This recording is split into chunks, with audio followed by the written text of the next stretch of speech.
Lho kuwi duwe tembung arep ninggal Pandhawa. Terus melangkah arep melu Kurawa, saya kleru, Kang, saya kleru. Lah wong melu kok Kurawa sing dimeleki iki apane? Ora wis ngerti yen Kurawa iki kondang bab serakah. Kondang bab angkara murkane. Terus nek perang ora tau menang, lah kok diloni to, Kang, Kang. Apa kowe pangling karo watake cara mburi iki? Nek lagi butuh wah empuk nguli tahu. Tembung ini nek wis rampung gayane ya cuh nyokat dasmu kuwi. Kudu eling kowe, Kang. Antasena, priye? Aku dudu anakmu kok aja ngejang karo aku ora kejang mung ngene iki aku ora lali.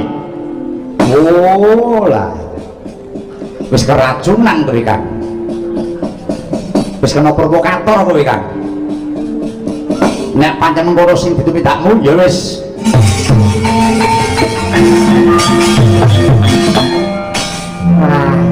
Jan hebat putuku Antareja lah. Biar terenyuh pikirku. Ya kudu ngono kuwi kok, Ngger. Sing jejeg genderamu Antareja Jemalang tumoleh. Tak kandhani ya, Ngger. Wong duwe gaya luhur iki pancen akeh godho rencanane kok, Ngger. Tenan akeh godho rencanane. Godho rencana iki ora mung saka wong liya, nek kok dulur dhewe iki bener. Mula sing Mas padha ngati-ati nggih. Inggih.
Guru Gongso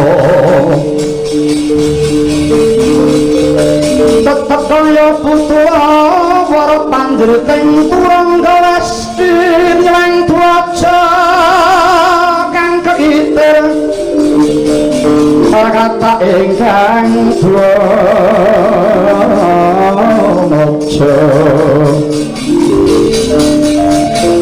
dwaja Melayu sepi wah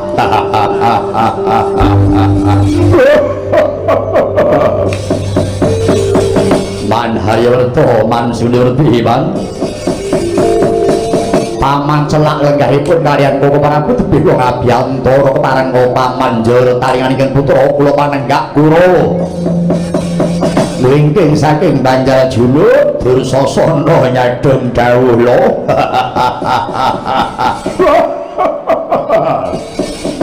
Lek Pak Cilik kula nggih ngaturaken hermina kata hermenika toya minaulam kata pengucap kados ulang wis rambaing toya bina glis lungsung pekabaran man kepareng mbabarke putra kula Durma Gati kadung dawuh man kula pun tirtanata kula pun swatama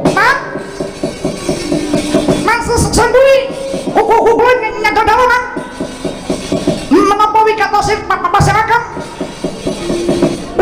kula tuli mbabariken putra kula pun Jaya Citrasari man kula pun Citrasari man wis aja padha saur manuk liyane padha sirepa sing takon cukup Dursasana kulub Dursasana wah wonten dawuhan adi-adimu Kurawa cacahna jana sing kliwatan ya nggih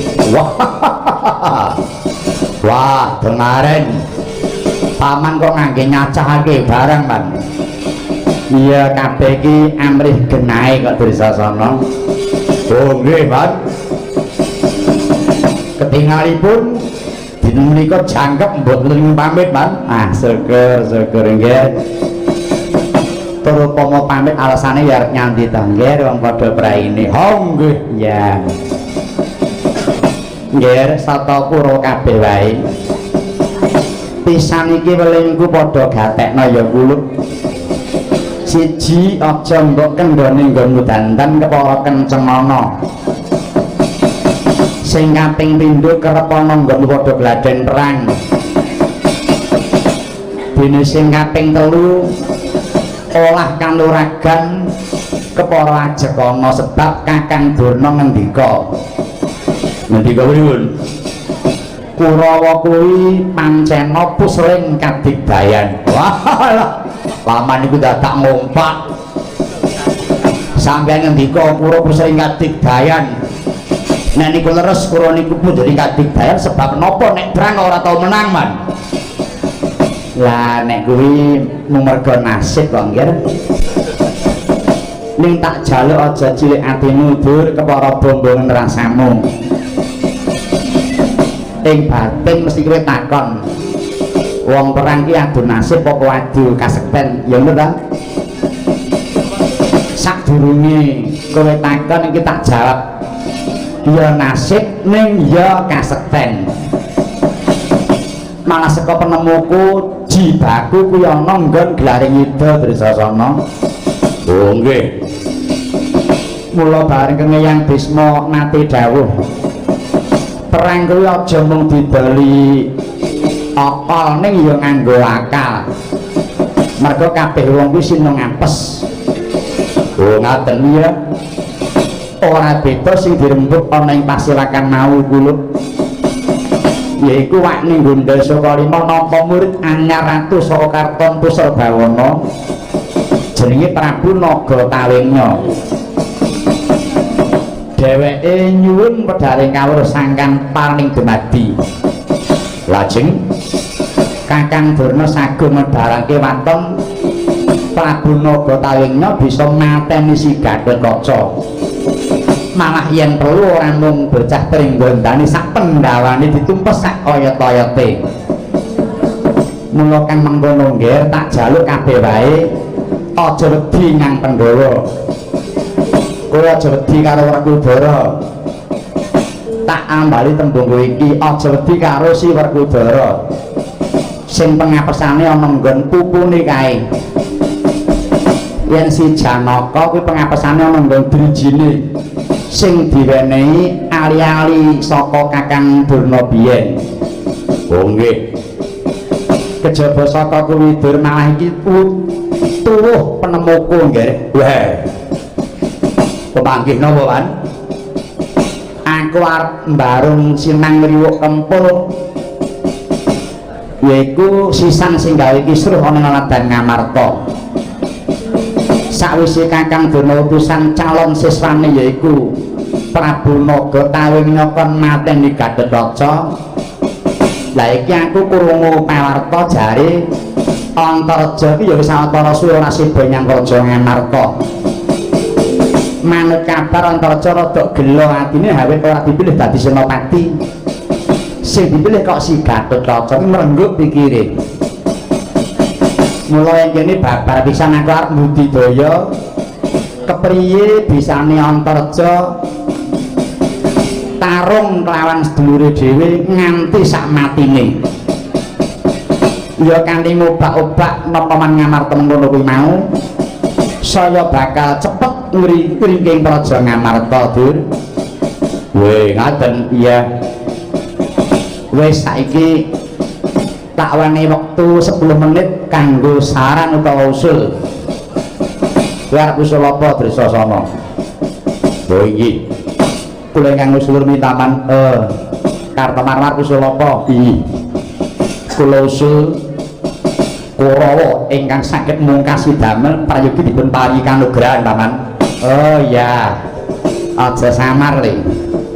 Yen wis genak lelaguane mengko bakal tak paringi satya lencana jenenge satya anugrah bakti praja. Ih matur nuwun. Kula iki usul Paman. Usul apa Jayadrata? Mriki kula merayogiaken supados ringkih Kakang Marta. Ora kudur pun tak jaya rumiyin, Man. Wah, ya usul sing becik wajib ditulak liya-liyane ya, nggih ya. Interupsi, Man.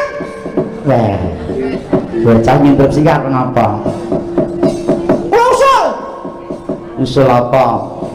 Usul supados dipunwonten pekan sadar budaya, Man. Lah iki meletik pikirmu kowe le. Kowe ngusulke supaya dianake pekan sadar budaya. Nggih. Oh iya, heeh. Becik apik usulmu le. Mengko bakal tak penggalih luwih dhisik. Nggih. Saiki mengkari Durmagati kowe mung tak wene wektu 2 menit. Wis iki wektumu. Kula pun menduga, Man. Jika tiba giliran saya yang usul mesti Paman trauma, mesti trauma sampai niku. Tapi nggak apa-apa deh, pendapat masing-masing tidak selalu harus sama, itu tidak perlu. Paman punya kebijakan harus membinasakan Pandhawa, ada yang setuju ada yang menolak, itu ya sah-sah saja kok ya. Mengingat perintah Paman untuk membunuh Pandhawa yang tidak memiliki kesalahan apapun, maka ya tidak aneh jika ada orang ketemu saya kok mesti bertanya takon apa, Durmagati bagaimana kabarnya Sengkuni itu, apakah masih seperti dulu? Selalu saya jawab, kalau batuk itu masih ada obatnya, tetapi jikalau watak, apalagi watak jahat, wah itu sudah susah sekali diluruskan kok, Mas. Ngomong ngono nggih.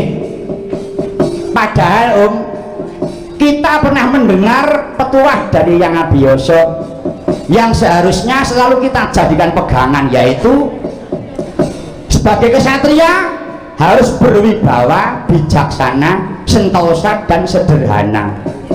Itu petuah dari Yang Abiyasa. Ngaten lho, Mas. Ya kok ora dinggol iki pripun to, Lik?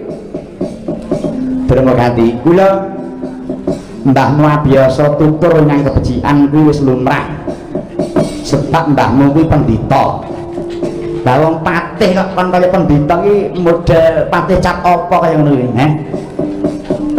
aku dadi patih iki merga momong kowe sak sedulurmu kuwi karepen kecukupan sekabehe mongko dulurmu ki ora sithik kura ki cacahe iki 100 aku mau kon jujur mau kon temen mau kon alim ku ya bisa le aku iso aku temen alim jujur ki iso kuwi ora abot dilakoni kok nggih kalau enggak berat kenapa kok enggak dilaksanakan anane ora tak lakoni sebab kowe sak sedulur kuwi do wegah rekoso iki maka mang kudu njaluk enak ya ta apa kowe gelem ngombe banyu nggon blethokan karo mangan kulika kaya Pandhawa kae gelem paman harus ingat negara Astina ini adalah kepunyaan Pandhawa lho wiwit kowe iki urung lahir aku wis mudeng kok le nek Astina iki direk Pandhawa aku wis ngerti aku ya gelem masrahke bali nyang Pandhawa le janji kowe wani tanggung jawab nguripi sedulurmu sak anak bojone piye wah tatine Durma ganti saiki piye le argumentasimu piye up to you man ngomong ada malah ngalor ngidul ngomong ada patis ora ndek manis delalah lah yang kowe iki ngrumangsani wong apik kena ngapa ora kok gabung Pandhawa kowe men Pandhawa aja melu kene kowe pun panampun duka mana malah dadi kok bocah malah ora becik dadine mula wong kali gelem mangkat apa ora nek gelem ayo budal sak lakuku aku wis dibagi dhewe-dhewe naga tali nyang luruk nyang amarta aku nyang jangkar bumi sing mangkat ayo sing ora mangkat ora paten derek ajeng ningali mengki sing mati niku Antarja napa Sengkuni kali nonton mawon tak pathak watu sirahmu iki malah kowe iki ndongake wong tuwa sing ora apik swatama lho wonten dawuh metu wong jaba perintah lan radya kulabat saben yo manut sing ati-ati tansah nembah kang piniji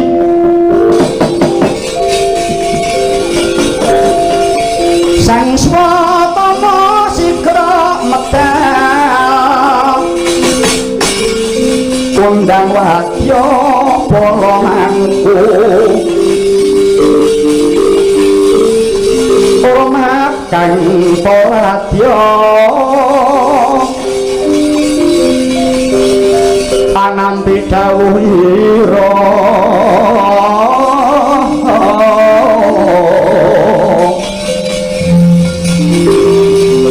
wonten kang samya kantun hamung nenggo bendhe bidal wis rampung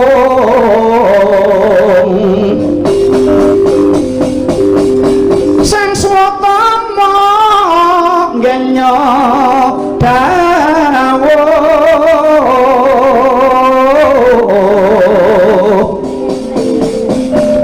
mring prawadya bala Gusti nata lan kaditi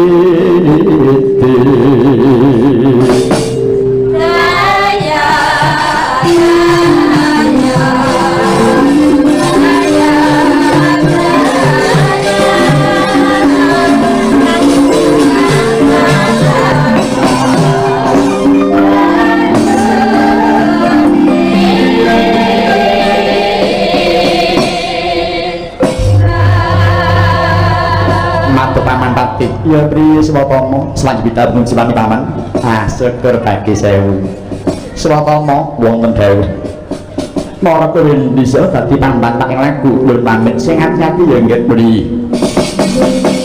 benjing bidal gumuruh saking Astina negeri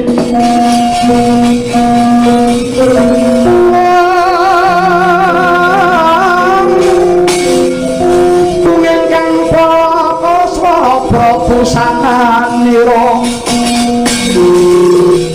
lesaya dalira sabaing jwaniti arsa madangi jagat mungop aneng sabocah ing mungkir bapak pangsut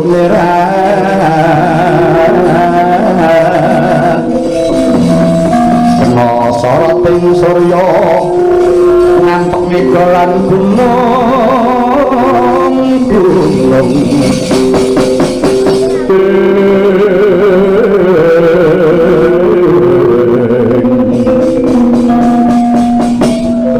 sawiko sang yen pratus dikira beda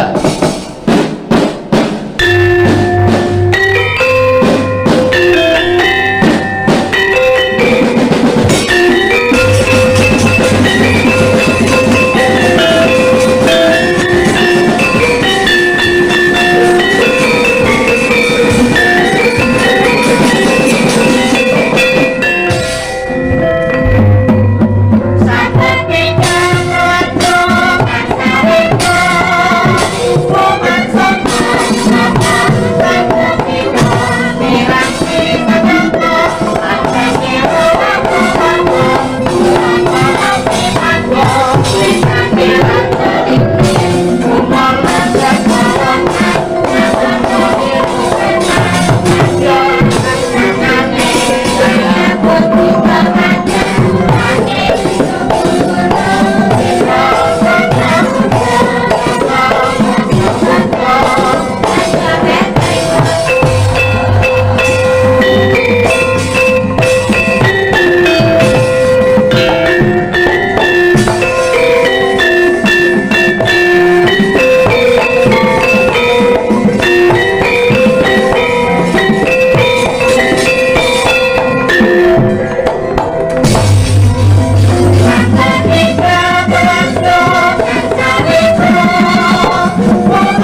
Sion langening pamyat busana sutra maneka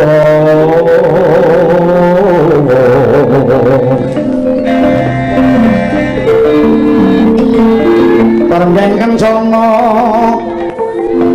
Arnabra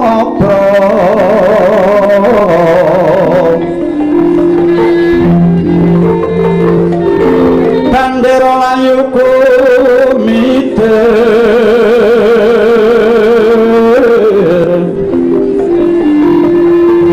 sinrang pambes ing maruta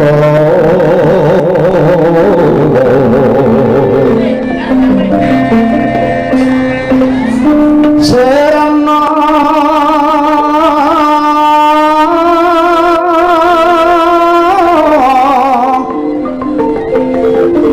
kumaraning wiyen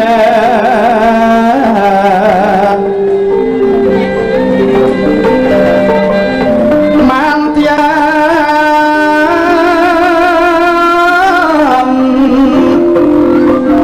kumlebeting dwaja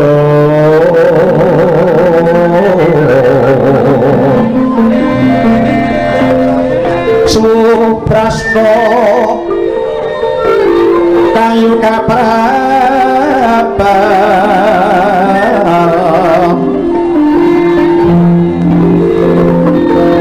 puspita hanjrah ing siti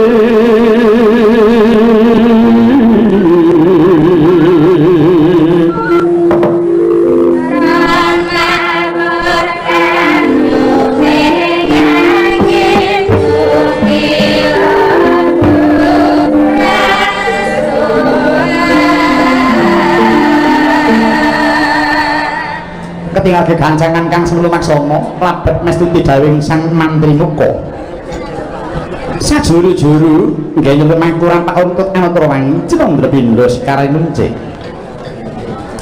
obro puspa bustananira wadya kamaman datan kajonan kang agem jambon tinggal tanggon wiji pilih busana putih sara geni tangguh tan mingkuh sagun dadake nggewuh prajurit batang rumagangan nyandang pedang Singanegara wis ke Hanogododo kasambung prajurit mandung menangsa ngagung kinapit sangkan nyamrata lulut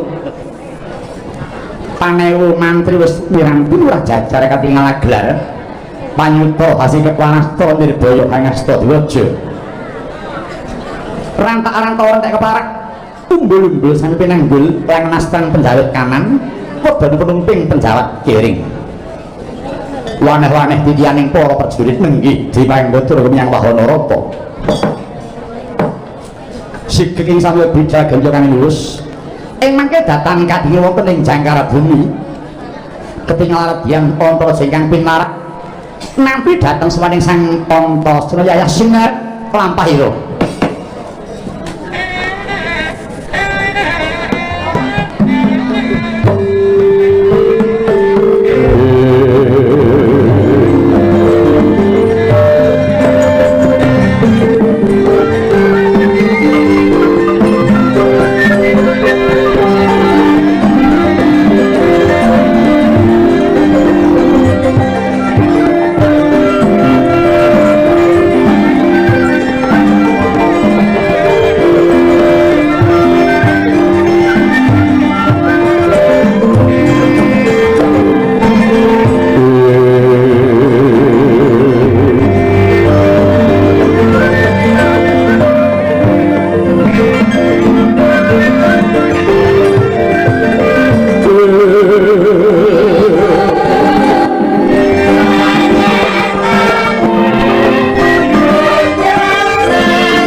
ingkang minangka dados sabeting kondho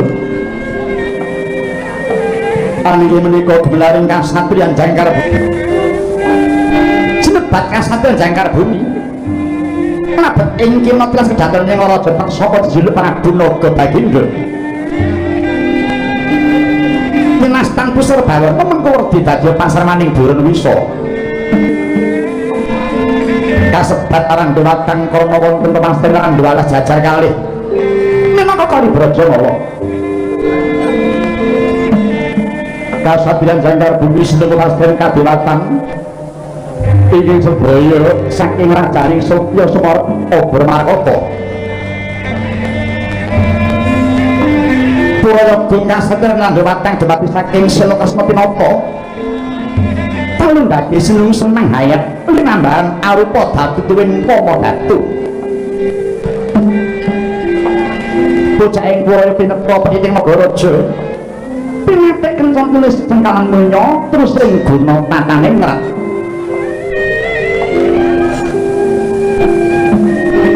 Saka guru babadi saking Kila Kartika dinata-dinatur pineka sisi ing sarpa sinangga pagengake kecuba pinatur Bandya Pratima pitan kekasih Radyan Masih Anantaraja ya Radyan Tribuwana ya Dyan Wayuninda Siwi iki kasih Raden Naga Tawing ya Radyan Naga Bagindo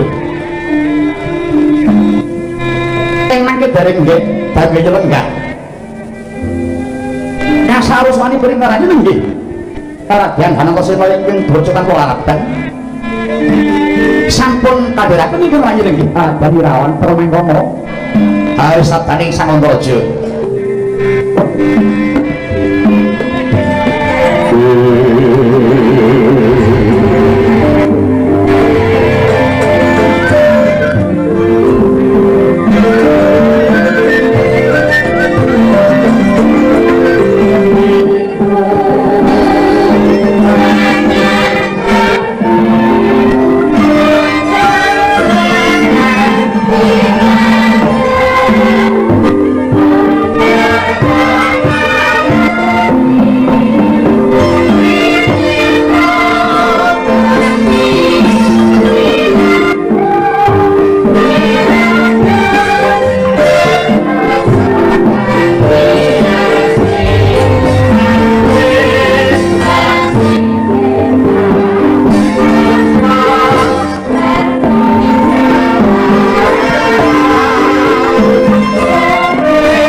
Wijiling dewa utama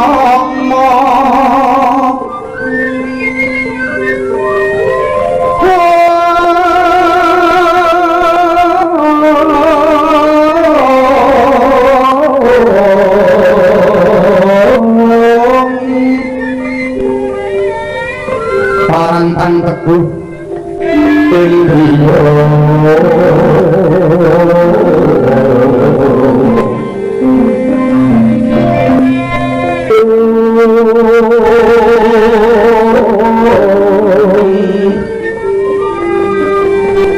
kagiwan marang manutya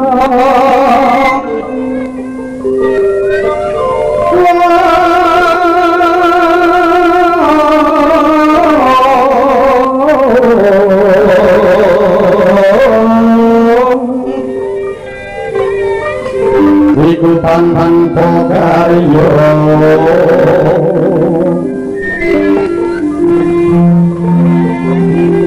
pamrih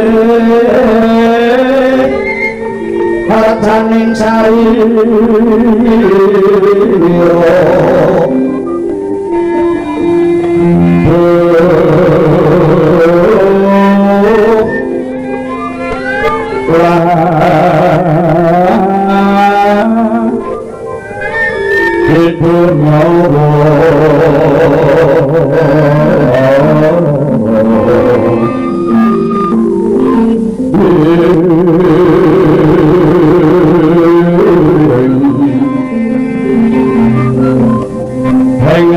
Baning sukmo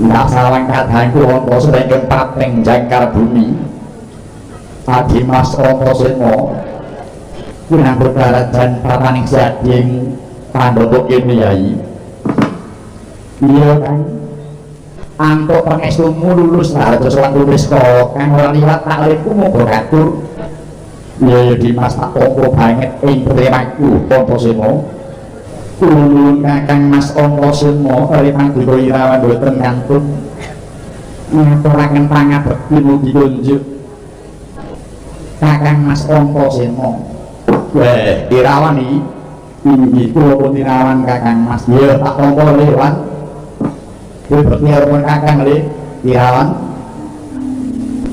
ya kok paling kuwi inggih Pak kakang Mas bisa remok kalau semangat ah syukur kalau seperti mau ih nambung piyambakan sowan kakang Mas Tongkojo ah iya orang Amerika itu berarti ini kemarin ngebenjang pinara ya dia waktu aku tak nyelak kita konggonmu Noro kakek Makurodi pun kakang Lusamato mau marang ngatur mau wigati apa siap dipateng bangkar bumi ini iya kakang Antareja kakang lumber ini kecoba aku pilih marang kakang Antareja ingin lu wigati aku mungkin bakal takon marang sira kakang takon bab perkara apa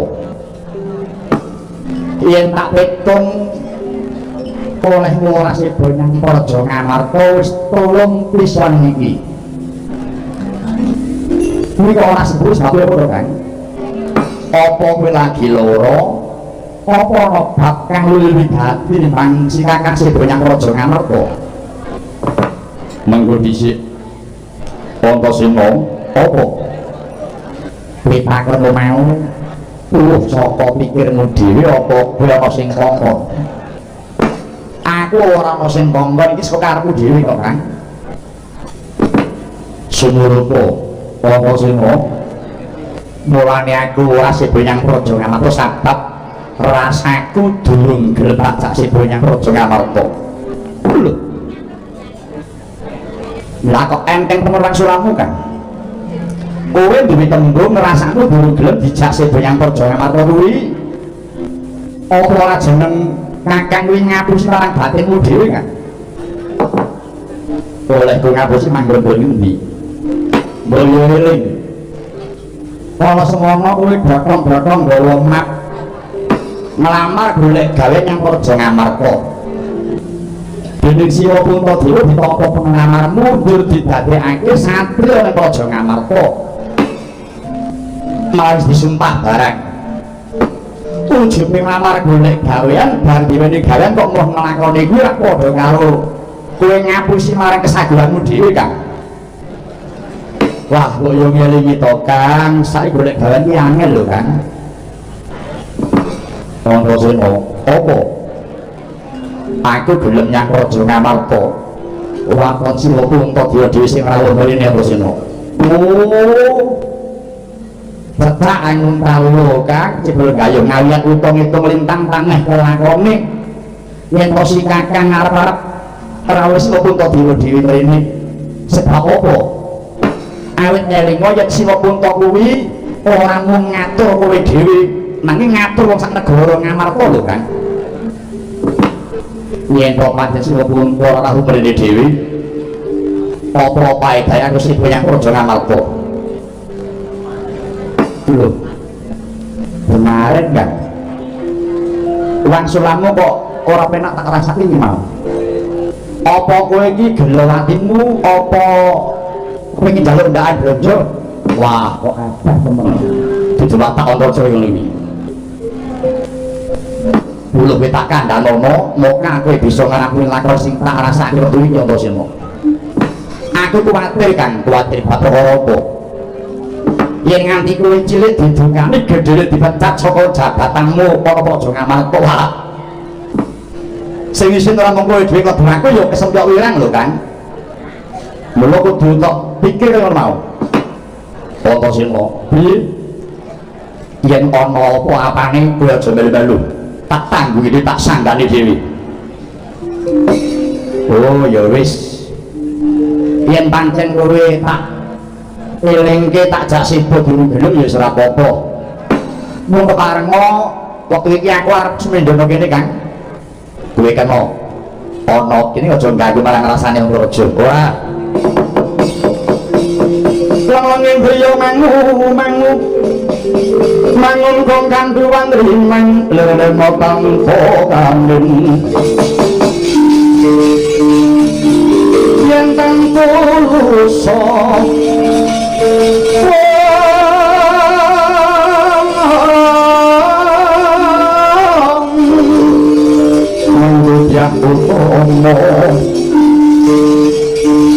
mangkono sang pemuda wis nyolong repo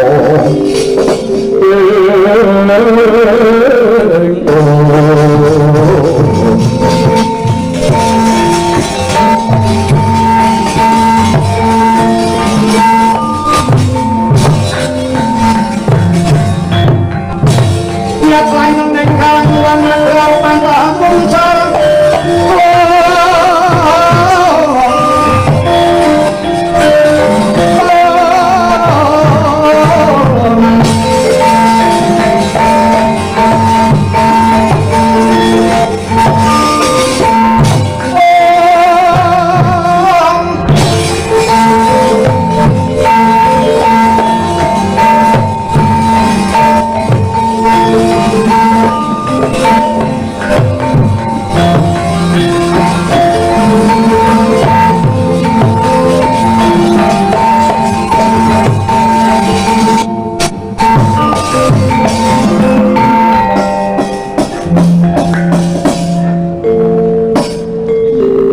tuku bocah bagus Antarja aja kaget pune yang kang rawuh nggih naga tawing nyaya si Antarja kula nuwun Eyang Patih sing pundi dereng dangu rawuh paduka Eyang Patih kemlayah pun Antarja ngaturaken pambagya panakrami sinarta sungkem kula unjuk dhateng paduka Eyang Patih. Iya yang garis tak tompo banget putri mangku sira kula bekti marang Poneyang kula liwat pangestu tampanono Antarja mriki Eyang Patih dhateng pamundi saengga jimat paribih Kanjeng Eyang kula nuwun Kanjeng Eyang Patih kemanyapun irawan ngaturaken pangabekti mugi kunjuk Eyang iya ya ngger tak tompo kula irawan kowe bekti marang Poneyang pangestu ditampani ya nggih meninggih dhateng pamundi saengga jimat Kanjeng Eyang. Antasena, apa Kang? Kowe ora bekti marang Eyang Patih? Gak. Tak eman lambeku kok Kang. Ora bekten ya ora patheken kok le. kula nuwun Eyang Patih monggo wigatos ingkang pundi dene Eyang Patih rawuh ing jangkar bumi mriki ngene ya nggih Rantarja praptaku ing kene kejaba mertuni marang kelujunganmu sak kula warga pun yang mau kepengin bakal naca kangge pawarta kang wis kontak teng Praja Ngastina apa kapara nyata menawa sira kula kusawatara rasida nyang Praja Ngamarta nggih menika iya meninggih kaluhuran kalipun Kangjeng Eyang Patih bilih kula sampun dangu mboten sida dhateng Ngamarta kok Eyang oh bener kok inggih leres lah perkarane apa kok ora sida kuwi nggih menawi kula matur menapa yang bal saged ngarampungi dhateng ruh kula mbok coba maturna mbok menawa yen to aku bisa paring kali damar kang anjep marang padhang pikirmu Antarja mriki Kangjeng Eyang mboten dadak mawi tedeng aling-aling tedeng bilih wekdal menika kula gelo kawarang serik kalian Pandhawa utamanipun dhateng tiyang sepuh kula piyambak pun Werkudara lho wong ngono to inggih lah sebabnya apa to nggih Eyang Patih sampun cetha bilih pendhut yang sepuh boten saged menapa dhumateng anak remen benten-bentenaken somban cindeban siladan bukti nyatane apa nyatanipun matumpa-tumpa ganjaran ingkang dipun paringaken dhumateng lare Pringgondani tandha buktinipun Gatotkaca sampun dipun dapuk Narendra Pringgondani katambah malih sak mangke dipun calonaken dados senopati negari Ngamarta menika sampun cetha bilih para Pandhawa mboten adil mboten pecus menapa dhateng anak menapa tiyang sak Ngamarta ingkang sepi namung lare Pringgondani piyambak ingkang pinten namung cukup piyambak mongko kula menika sampun dangu swita wonten Ngamarta namung nyatanipun nasib kula njur pikir kaliyan para Pandhawa Kanjeng Eyang menika Kanjeng Eyang sri ing manah kula mboten purun dados kedimpar Yang Patih mila tinimbang sakit manah kula alung kula ngesida kemawon Kanjeng Eyang perkara kuwi to nggih inggih nek ngono kowe lagi krasa saiki nek Pandhawa ki ora adil ya nggih mongko jane wis suwe iki nggih sing ora adil iki wis suwe ya mung ora dirasake karo cah nom-nom kuwi kok nggih cetha yen Pandhawa ki pancen ora pecus napa nyang anak mongko aku ya ngakoni bab labuhanmu kurang apa olehmu labuh sabaya pati marang Pandhawa ning jebul entek-entekane Antarja dipadhake gombal kae nek ana meja reket gombal dijumpuk dienggo nglapi meja rampung nggo nglapi gombal didelikke aja nganti ngergepi nyang sawangan mripat kuwi kowe Antarja kejaba dipadhake gombal kowe dipadhake kaya genter kae nggih kaya sengget kae nek butuh ngunduh pelem genter jipuk dienggo ngunduh nek rampung genter disendhekke tanpa dipikir bakar pisan kuwi lelakonmu kaya ngono kuwi ya aja to sing kowe ora srek mbok ya aku kae ya melu serik atiku kok nggih merkitik pikirku padha-padha bocah anom padha oleh labuh kok terus dimbanci siladan iki kepiye mula aku nyarujuki marang tumindakmu kuwi Antarja kowe cah enom kok nggih wong kuwi sing baku mung jeneng nek jeneng becik besok kesuwur asmamu ning arep kok jeneng sendi iki dicalonke ora ngono kok nggih mula Antarja tinimbang ana Ngamarta ora dipikir nasibmu mbok luwih melangkah pager wae le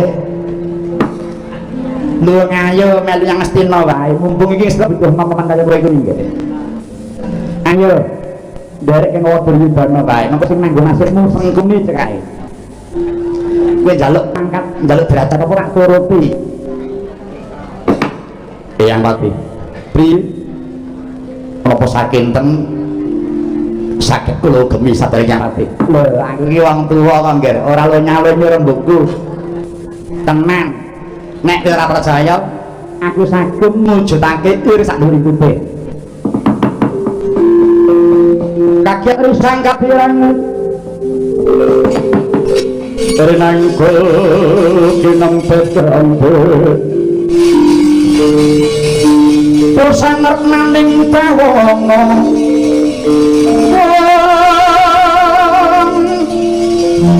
ya situ kang walang ati ya situ kang mesing tias ya situ kang kudu garing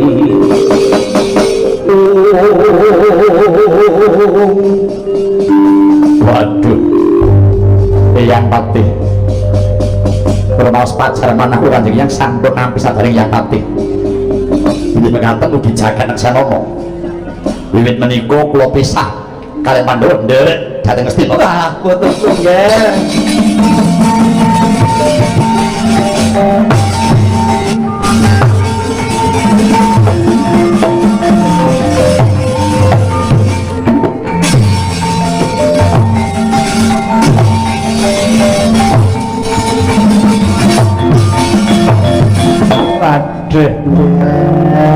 ngerem bedhedhek rasane ngatiku bareng mireng sing dadi prasetyamu Antareja wis bener kuwi Antareja sumpahmu kuwi bener kowe ora bakal melu Pandhawa ning bakal melu marang Astina ketok nek ana titik bakal becik lan kepenak uripmu Antareja mriki wis aja samar nggih Antareja aku sing nanggung lelakonmu sak kabehe nggih Rodo muntat lir kinetat cocok ming mawing onis medhot paton ning wadhe netran dek mendandir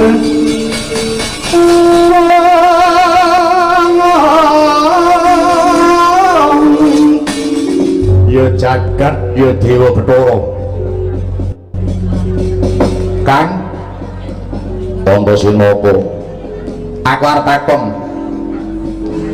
takon opo tekaku kene karo tekane cara mburi iki dhisik ndi dhisik Antasena cara wong ngantri sing dhisik kudu diladeni dhisik mongko tekane dhisik aku gek aku iki adimu kenapa kowe mau tak takoni kok mingkem 1000 basa tanpa gelem wangsulan ning bareng sing takon kuwi tikus mburi iki kok jeneng weteh wangsulamu Kang ya nyoba wis cetha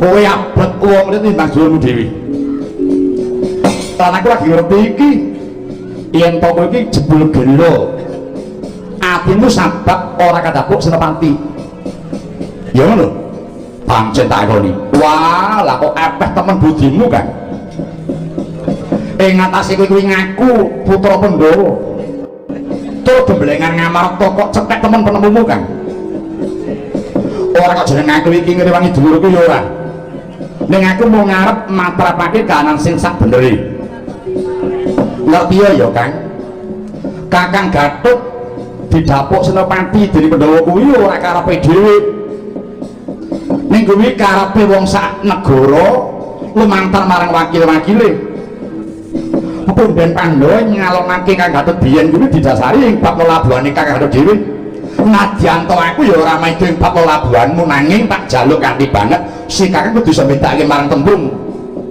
aja kowe takon negara semene apa menyang kowe kudu diwalik wis tau nudu apa negaramu tak ngono kudu Kang saking ngedululing para winasis winanti paring dawuh sing surasane siji pesti loro jodoh telu wahyu papat pangkal lima dulur menungso ora ngawruhi kabeh kasta dening Gusti kang ngakarya jagat lan maneh Kang labuh marang nusa bangsa negara kuwi ora perlu dipamer-pamer yang sapa-sapa lan ora perlu didumuk-umukake wis ana sing nyatet dhewe kok Kang. Mula kudu eling marang piwulang luhur sing surasane yen kowe kuwi mbeciki wong tulisna monggon banyu karepe ninggal larut ning kosok barine. Yen to kowe dibeciki wong kowe enggal tulisna ning nggon watu pamane aja kongsi ilang lan aja nganti lali marang sing beciki kowe mau. Mbok ya pira bara ana dulur ing pelenggan luhur kuwi ya melu syukur tunjuk marang pangeran amarga sithik akeh ya bakal melu kecangking luhur kemarang jenenge awake dhewe iki. Kok malah kaya mentang kaya gendheya malang kaya nduk kepriye to Kang? Lan maneh Kang arep labuh marang Nusa Banegara kuwi ora kudu linggih kursi dadi Senopati kok Kang, tenang. Iso ana nggon liya sing kanggo sono nggo bakal labuh marang raja. Mbok aja sok gigi mangsa gelak laku to Kang. Taun niki Kakang Gatus sing didapuk dadi Senopati, sapa ngerti sok 8 taun sing arep teko genti kowe sing kedapuk rak ngono. Kuwi kuwi duwe tembung arep ninggal Pandhawa. Terus melangkah arep melu Kurawa, saya kleru Kang, saya kleru. Lah wong melu kok Kurawa sing dimiliki iki apane? Ora wis ngerti yen Kurawa iki kondang bab serakah, kondang bab angkara murkane, tur nek perang ora tau menang, lah kok diloni to Kang. Apa kowe pangling karo watake cara mburi iki? Nek lagi butuh wah empuk ngukuri tahu. Tembung ini nek wis rampung gaya ya cuh nyokadasmu kuwi. Kudu eling kowe Kang. Antasena, priye? Aku dudu anakmu kuwi aja ngejang karo aku ora ngejang mung ngene iki aku ora lali. Oh lah. Wis keracunan kowe Kang. Wis kena provokator kowe Kang. Nek pancen mengko sing ditindakmu ya wis ning sawise aku wis ora kelangan nggonku budidaya marang si Kakang ngiring marang si Kakang nek tak lingi ora kena ana apa-apa sanggane dhewe.